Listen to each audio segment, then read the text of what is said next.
Clutch motorcycle का एक बहुत महत्वपूर्ण हिस्सा है। यह मोटरसाइकिल के हैंडल पर स्थित क्लच लिवर का उपयोग करके नियंत्रित किया जाता है। सबसे पहले ये देखते हैं कि क्लच मोटरसाइकिलों में कैसे असेंबल किया जाता है। इंजन क्रैंकशाफ्ट को घुमाता है। क्रैंकशाफ्ट में मौजूद गियर की सहायता से इंजन का पावर क्लच हाउसिंग तक पहुंचता है। क्लच असेंबली मोटरसाइकिल की गियर बॉक्स में इनपुट शाफ्ट को घुमाता है। गियरबॉक्स में मौजूद विभिन्न गियर्स के माध्यम से आउटपुट शाफ्ट को घुमाया जाता है, जो मोटरसाइकिल के पहिए को घुमाता है। क्लच असेंबली विभिन्न पार्ट्स का एक संयोजन है। इसमें एक प्रेशर प्लेट होता है, जिसे स्प्रिंग्स और स्क्रूज की सहायता से उचित प्रेशर दिया जाता है। ये प्लेट क्लच पैक को दबाता है। क्लच पैक में कई स्टील और फ्रिक्शन प्लेट्स होते हैं। क्लच बास्केट और इनर हब को गियर बॉक्स के इनपुट शाफ्ट में असेंबल किया जाता है। अब समझते हैं कि क्लच कैसे काम करता है। जब क्रैंकशाफ्ट घूमता है तो क्लच बास्केट भी इसके साथ घूमता है, लेकिन ये गियरबॉक्स तक पावर ट्रांसफर नहीं करता है।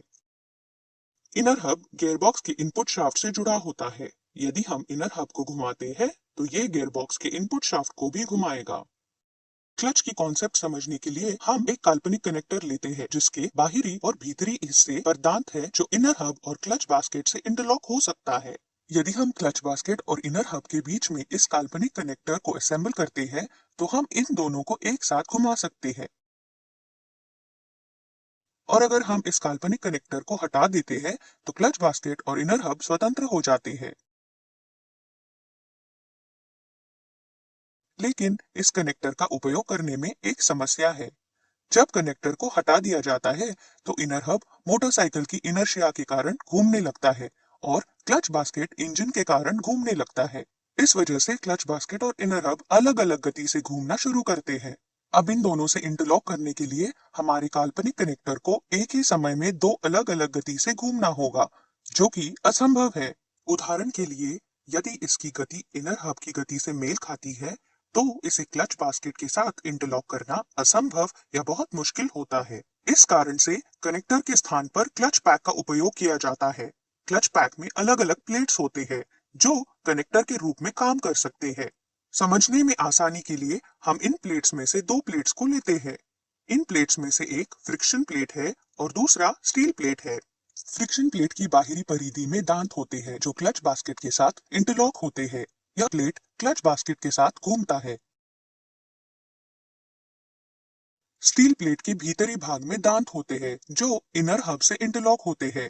ये प्लेट इनर हब के साथ घूमता है। यदि हम इन दोनों प्लेट्स को एक साथ उचित बल लगाकर दबाते हैं, तो ये प्लेट्स के बीच घर्षण विकसित होगा और ये हमारे काल्पनिक कनेक्टर की तरह काम करने लगेगा। अब यदि हम क्लच बास्केट को घुमाएंगे, तो इनर हब भी घूमेगा, जिससे पावर गियर बॉक्स तक पहुंचेगा। यदि हम प्रेशर को रिलीज करते हैं, तो ये प्लेट स्वतंत्र हो जाती है, जिससे पावर ट्रांसफर बंद होता है। मजबूती और घर्षण को बढ़ाने के लिए कई अन्य प्लेट्स का उपयोग किया जाता है। अब समझते हैं कि मोटरसाइकिल चलाते समय इन प्लेट्स पर प्रेशर कैसे बदला जा सकता है। हम इसके लिए प्रेशर प्लेट का उपयोग करते हैं। इसमें डक्ट्स होते हैं, जहां स्प्रिंग्स फिट हो जाती है। प्रेशर प्लेट और स्प्रिंग्स को रिटेनर बोल्ट्स का उपयोग करके उचित प्रेशर दिया जाता है, जिससे प्लेट्स के बीच पर्याप्त घर्षण विकसित होता है।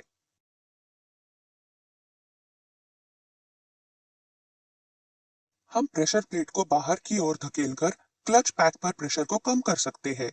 यह प्रेशर को कंट्रोल करने के लिए हम क्लच लीवर का उपयोग करते हैं।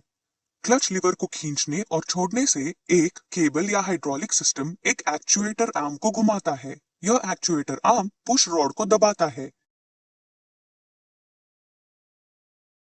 ये रॉड इनपुट शाफ्ट के अंदर के डक्ट से जाता है और प्रेशर प्लेट को धक्का देता है, जिससे क्लच पैक का प्रेशर कम हो जाता है।